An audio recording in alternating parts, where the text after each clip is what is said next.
আমরা প্রবাসীদের সাথে যখন বসেছি, তারা বলেছে আমাদের অনেক প্রবলেম আছে, কিন্তু আমাদের একটা দাবি খুবই জোরালো, এটা হলো গণভোটের রায় যেন বাস্তবায়ন হয়।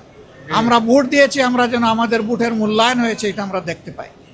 আর এদেরকে যখন দেখতে গেলাম আজকে, আহতদেরকে, পঙ্গুদেরকে, এরা গলায় জড়াইয়ে ধরে বলল যদি সুস্থ হয়ে ফিরে যাই, জাতির জন্য প্রয়োজন বারবার লড়াই করব।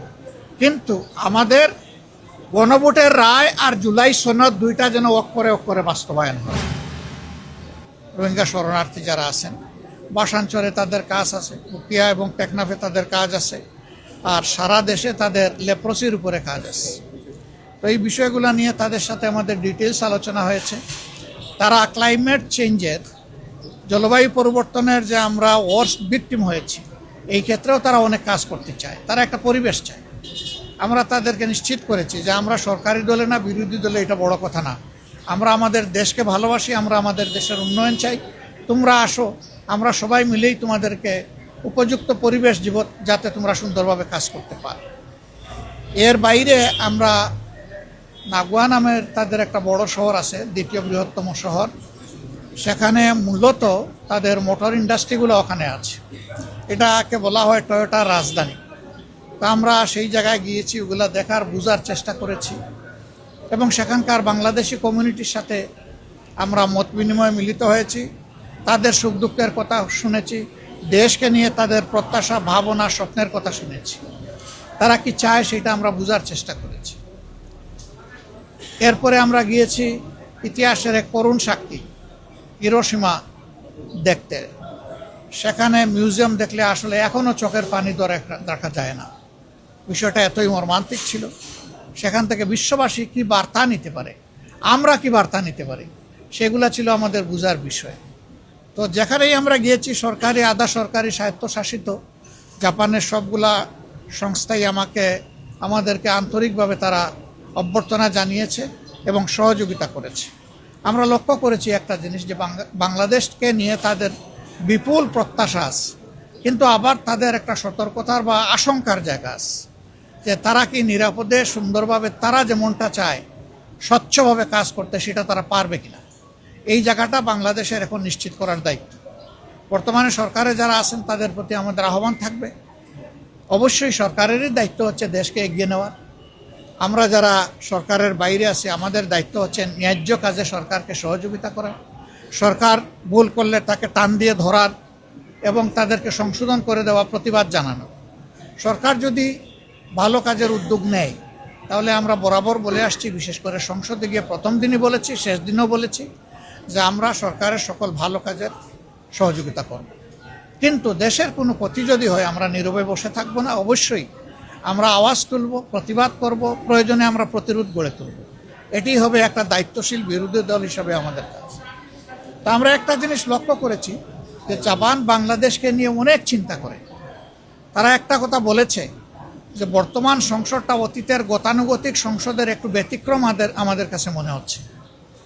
তোমরা যেমন একদিকে প্রতিবাদ করছো, আরেকদিকে তোমরা সহযোগিতাও করছো। এইভাবে যদি তোমরা তোমাদের দেশকে ভালোবাসো, তাহলে আমরাও তোমাদের প্রতি ভালোবাসা বাড়িয়ে দেব। এটা কিন্তু তাদের একটা অত্যন্ত মজবুত বার্তা এই দেশ এবং জনগণের জন্য। আপনারা দোয়া করবেন এখানে। হ্যাঁ, ইয়েস, আমরা তাদের সাথে আলোচনায় তারা কি কি করতে পারে, অনেক বিষয় নিয়েই তাদের সাথে আলোচনা হয়েছে। এর মধ্যে একটা বিষয় ছিল, আমাদের দেশে আপনারা জানেন যে বিপুল সংখ্যক ক্যান্সারের রোগী আছে।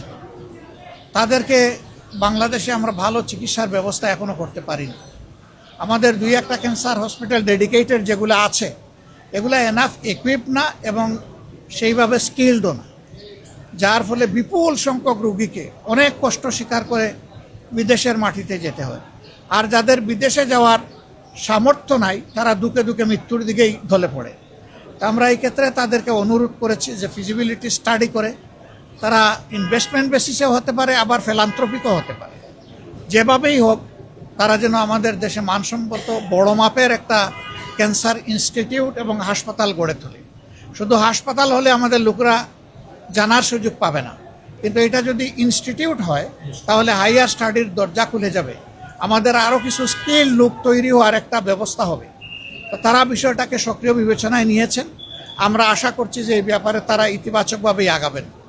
এরকম অনেক বিষয় তো আলোচনা হয়েছে, এই অল্প সময়ে 7-8 ঘন্টার আলোচনাকে সামারাইজ করা খুব কঠিন। আমরা আগেই সিদ্ধান্ত নিয়েছিলাম ফেরার পথে আমরা থাইল্যান্ডে ঢুকবো। থাইল্যান্ডে আপনারা জানেন যে আমাদের জুলাই যোদ্ধাদের একটা অংশ এখন আছে 64 জন, আগে এই সংখ্যাটা আর একটু বেশি ছিল। কেউ 1 বছর, কেউ 10 মাস, কেউ 11 মাস, এই সময়ব্যাপী তারা ওখানে চিকিৎসাধীন আছে। আমাদের একটা নৈতিক দায়বোধ আছে, একটা নাগরিক দায়িত্ব তাদের উপর আছে, একটা রাজনৈতিক অঙ্গীকার আছে। আমরা সেই অঙ্গীকারের মানবিকতার জায়গা থেকেই তাদেরকে দেখতে গিয়েছিলাম। আসলে তাদেরকে এখনও দেখলে খুবই খারাপ লাগে। একজনের পায়ের 4 ইঞ্চি, 6 ইঞ্চি, 8 ইঞ্চি হাড্ডিই নাই, শুধু গুস্ত আর চামড়া ঝুলে আছে। অনেকে প্যারালাইজড হয়ে গেছে, অনেকের বডি শুকিয়ে গেছে। একটা ছেলে, তার বাবা এসে বলল যে আমার একমাত্র ছেলে খুবই খারাপ অবস্থা, না দেখে যাবেন না। ওখানে একটা হাসপাতালের 7, 8 এবং 9 তলা পুরোপুরিভাবেই এই রোগীদের জন্যই নেওয়া হয়েছে। সরকারের দায়িত্বভার গ্রহণ করেছে, ইন্টিরিম সরকারের সময় তাদেরকে প্রেরণ করা হয়েছে। এমবেসি থেকে লোকও নিয়োগ আছে, কিন্তু এই লোকরা তো চাইলেও কিছু করতে পারবে না। এমন কিছু কেস আছে এগুলার কোনো জবাব নাই, এমন কিছু ঘটনা আছে এগুলার কোনো রিমিডি নাই। তারা কিন্তু এই অবস্থায় হয়তো দেশে ফিরবে। এর মাঝে একজন, সে বলল যে 1 সপ্তাহের ভিতরে আমার এই পাটা কেটে ফেলবে। একেবারে ক্লাস 9-এর ছেলে বলেই সে কেঁদে দিল। কিছু করার নাই। আমরা তাদেরকে শুধু সান্ত্বনা দিতে গিয়েছিলাম, তাদের কষ্ট আমরা ভাগাভাগি করতে গিয়েছিলাম, তাদেরকে এবং তাদের আত্মীয় স্বজনকে আমরা সান্ত্বনা দিতে গিয়েছিলাম। আমরা মনে করি রাষ্ট্রের অনেক দায় আছে, তাদের চিকিৎসা এবং পরবর্তী পর্যায়ে তাদের কাউন্সিলিংয়ের জন্য সরকারকে উদ্যোগ নিতে হবে, সাইকোথেরাপি দিতে হবে। শুধু যে আহত হয়েছে তাকে না, গোটা পরিবার ট্রমাটাইজড, গোটা পরিবারকেই সাইকোথেরাপি দেওয়া লাগে। অনেকে এখনো ঘুমাইতে পারে না, সারা রাত সারাদিন সজাগ, ছটফট করে বিছনার মধ্যে। আমরা সেই দেশের যারা চিকিৎসা সেবায় নিয়োজিত তাদের সাথে কথা বলেছি, তাদেরকে আমরা খুবই আন্তরিক পেয়েছি। আমরা অনুরোধ করেছি যে তাদের সবটুকু দিয়ে যেন আমাদের এই কষ্টে থাকা লোকগুলোকে তারা সেবা দেন। আর আমাদের সরকারকে আমরা অনুরোধ করব, তারা এবং আরও যারা বাকি আছে তাদের দায় আমাদেরকে নিতে হবে, সরকারকে নিতে হবে। তাদের সুচিকিৎসা সর্বোচ্চ যেটা সম্ভব এটা নিশ্চিত করতে হবে। 3টা কেস আছে, এটা ব্যাংককে চিকিৎসা হবে না, তাদেরকে অন্য দেশে পাঠাতে হবে, ওখানে ওই চিকিৎসা নাই। এটা বড় মাপের নার্ভ ইনজুরি, তাদেরকে মিনিমাম সিঙ্গাপুরে পাঠানো লাগবে। আমরা সরকারের সাথে এই নিয়ে কথা বলবো ইনশাআল্লাহ। তা আপনারা দোয়া করবেন। আর আমরা যেখানে গিয়েছি 2টা আওয়াজ খুব মজবুত ছিল। আমরা প্রবাসীদের সাথে যখন বসেছি তারা বলেছে আমাদের অনেক প্রবলেম আছে, কিন্তু আমাদের একটা দাবি খুবই জোরালো, এটা হলো গণভোটের রায় যেন বাস্তবায়ন হয়। আমরা ভোট দিয়েছি, আমরা যেন আমাদের ভোটের মূল্যায়ন হয়েছে এটা আমরা দেখতে পাই। আর এদেরকে যখন দেখতে গেলাম আজকে, আহতদেরকে, পঙ্গুদেরকে, এরা গলায় জড়াইয়ে ধরে বলল যদি সুস্থ হয়ে ফিরে যাই জাতির জন্য প্রয়োজন বারবার লড়াই করব। কিন্তু আমাদের গণভোটের রায় আর জুলাই সনদ 2টা যেন অক্ষরে বাস্তবায়ন হয়। এখানে একটু শুভঙ্করের ফাঁকি আছে, আমরা কোনো ফাঁকি মানি না। আমরা A to Z বাস্তবায়ন চাই, এটা ছিল তাদের বক্তব্য, তাদের দাবি। কোনো ফাঁকি ঝুঁকি চলবে না, সব কিছু আমাদের প্রত্যাশার আলোকে হতে হবে। এই মেসেজগুলো আমরা নিয়ে এসেছি। আমরা তাদেরকে সম্মান করি, ধারণ করি, পুরো দেশকে আমরা ভালোবাসি।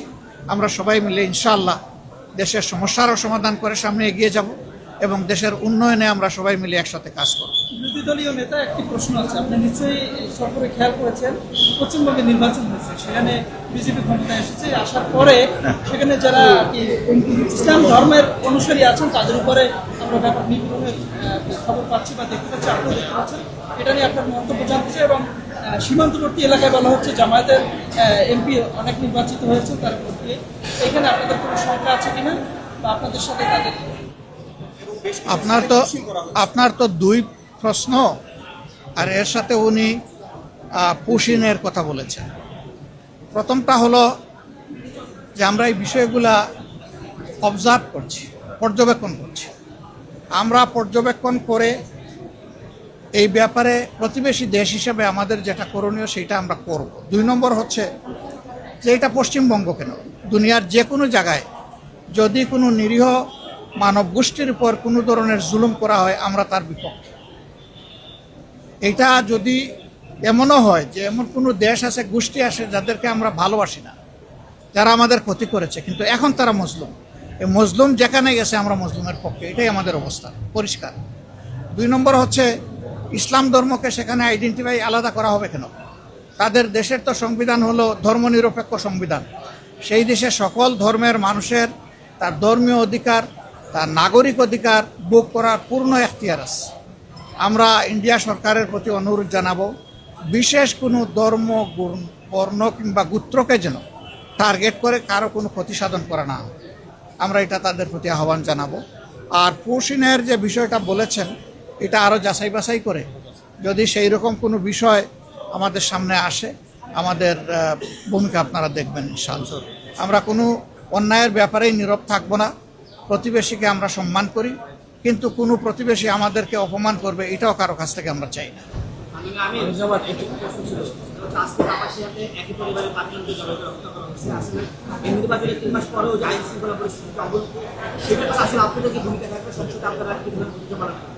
সংসদ তো 1 মাস পরে হবে, এখন কি বসে থাকবো আমরা? হ্যাঁ, এখনো আমরা এই সমস্ত বিষয়ে অবশ্যই জনসচেতনতা, প্রতিবাদ এবং সরকারকে তার দায়িত্ব পালনের জন্য আমরা চাপ দেবো, এটা আমাদের দায়িত্ব। সরকার এখন বেশি বেশি পলিটিসাইজ হয়ে গেছে, এখন পলিটিক্যাল জায়গাগুলো দখল করার কাজে ব্যস্ত থাকলে তো এই সময় হবে না। এই সময় দেশের মানুষের নিরাপত্তাকে আগে নিশ্চিত করতে হবে। তা আমরা সরকারের প্রতি আহ্বান জানাবো, এখানে হলো 5 জন, তারপরে আরও কোন জায়গায় জানি, এটা বোধহয় ইয়েতে এই নোয়াগাঁয় হলো 4 জন, চিটাঙ্গেলেও 3 জন, সব গলা কাটা। এগুলা কি? এরা কারা? কারা এগুলা করে পালিয়ে যায়? কোথায় যায়? কার লোক? কে শেল্টার দেয়? এগুলো অবশ্যই খুঁজে বের করতে হবে। এগুলো না হয় ফেসবুকে মানে যুদ্ধ চালাইলে তো হবে না। ফেসবুকের যুদ্ধ বাদ দিয়ে কালপিটদের বিরুদ্ধে এখন যুদ্ধে নামতে হবে সব। গত কয়েকদিনে দ্রব্য মূল্যের দাম যে হারে বেড়েছে, বিশেষ করে জ্বালানি থেকে শুরু করে এখন পর্যন্ত প্রতিনিয়ত দ্রব্যের দাম বাড়ছে। বিরোধী দল হিসেবে জনগণ আপনাদের কাছ থেকে কিছু প্রত্যাশা করে, সেই জায়গা থেকে আসলে আপনাদের করণীয়টা? আমি ভাই আসলে বাস্তব দেখে পদক্ষেপ নেওয়ার মানুষ। আমি মানে এখানে নেমেই নিয়ত করেছি, সম্ভব হলে আজকে ঢুকবো, না হলে কালকে ঢুকবো। আমি যাব পাইকারি বাজারে, আমি যাব খুচরা বাজারে, আমি যাব যেখান থেকে মালগুলো আসে, এটা 200 মাইল দূরে হলে ওখানেও যাব। ওখানে উৎপাদন স্থলে এটার দাম কত, এখানে আসার পরে পাইকারি মার্কেটে কত, তারপরে খুচরা মার্কেটে কত, এই 3টা যাচাই করার পরে আমরা আমাদের ভূমিকা নিব ইনশাআল্লাহ।